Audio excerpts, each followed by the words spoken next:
Welcome to another episode of KinCasts, where we explore the joys of connecting with loved ones through private podcasts. I'm your host, David Beckmeyer, and I want to help you capture the magic of your family stories.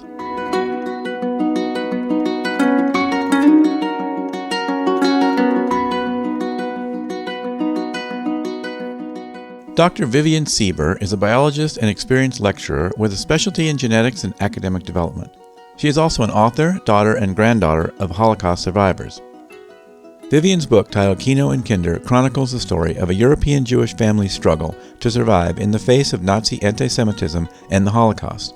In the book, Vivian shares her poignant and powerful family history, including how her grandmother had owned and run a cinema as a family business with her older sister, losing her cinema when it was seized by Nazis, and sending her young son to the UK to escape the Nazis, and finally leaving Vienna herself and ultimately becoming a matron at a hostel which served as a safe house for girls who escaped the Nazis. Vivian is with us today to talk about the storytelling aspect of her book. Vivian Sieber, thank you so much for making time for our show. Oh, thank you for having me. So your book, Kino and Kinder, it's a pretty moving story, that's for sure. So can you share a little bit about what inspired you to explore your family history and bring it into the spotlight this way? Well, one of the main reasons was that when my dad came to England, he was 17, and he ended up living with a family in Newcastle who became really important players in the whole story because they were part of the committee that set up the hostel.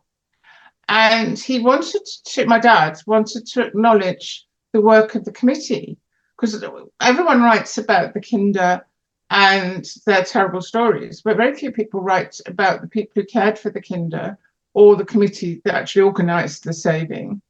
And so he did a survey of those girls. Well, by then they were old ladies, just before he died in 99 and 2000, asking them what they'd done with their lives, where they were, what qualifications they'd got, and things like that.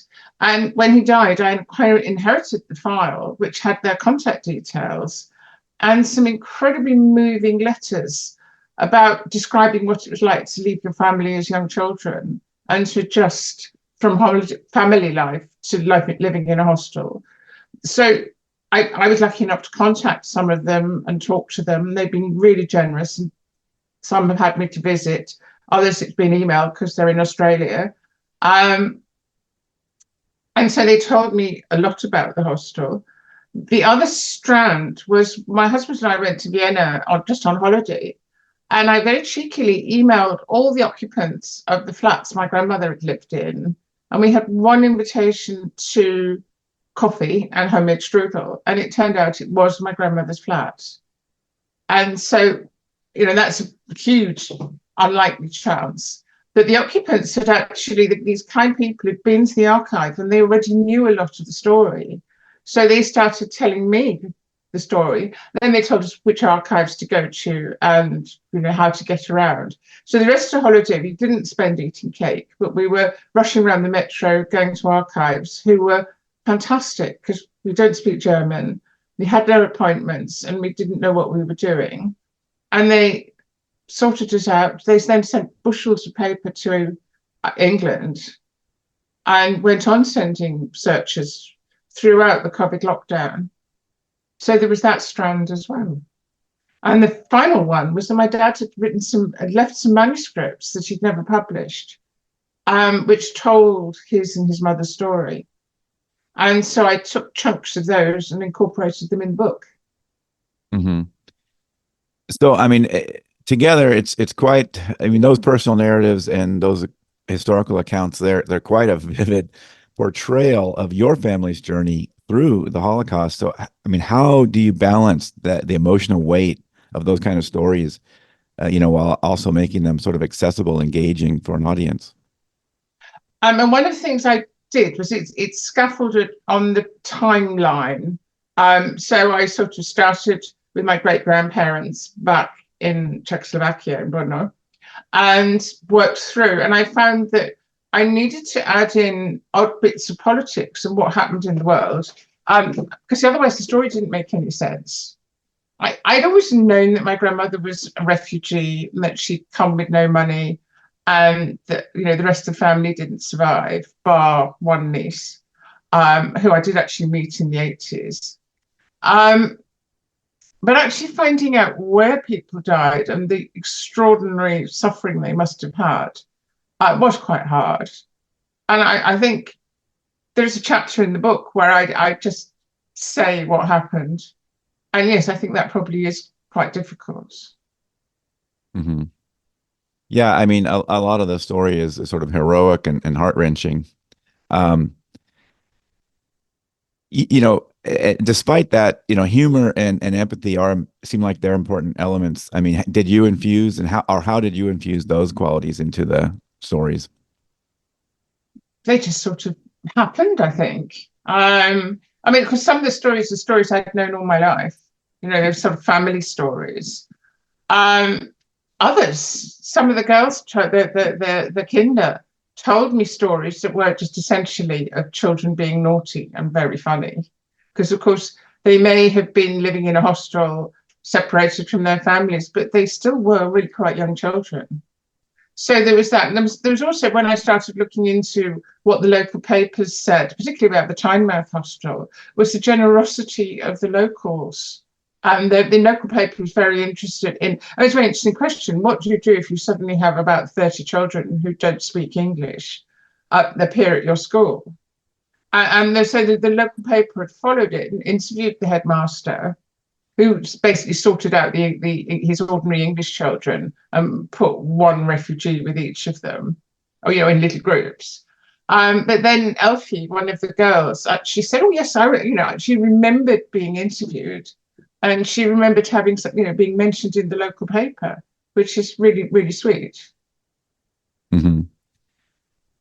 Yeah, so we're a show about sort of the storytelling part. So, you know, what advice would you offer to families who may be, you know, sort of hesitant to explore their own histories? I mean, particularly if they involve, you know, these kind of difficult or painful events. Well, I started out just trying to work out what had happened, so it was like a detective story, and that in itself was interesting. And it was only as I learned more about the people that they became real. You know, so I knew nothing really about my great aunt Zelma except that she'd worked in cinema with my grandmother. Um, and as they became real, it became harder in some ways. I think I started because I didn't even know how many siblings my grandmother had. So I started as a biologist by drawing a family tree. And I mean, I think with hindsight, if I'd used one of the big systems like Ancestry or My Heritage, I could have saved myself a lot of work because there's so much stuff out there. But then I would caution that not all the stuff is accurate. So I think you need to be a bit skeptical about some of the information. Yeah, I've certainly discovered that. For anybody sort of considering, you know, maybe starting a podcast, you know, to document their history, I mean, do you have any practical advice, you know, to help them stay motivated or get started? I think to get started, well, actually, in some ways, this started with my sister, who simply did. I mean, she basically started documenting. She's a lawyer, so she started listing all the papers, all the real paper evidence she got, and I just went on growing that. You know, I did discover an attaché case of letters between my dad and his mother, and that, of course, was contemporaneous, as was the little journal I found that he kept during the war. So he was interned on the Isle of Man in Canada. Now, he'd just gone to university. The thing you do with all first year undergraduates doing any science is you teach them to keep a lab book.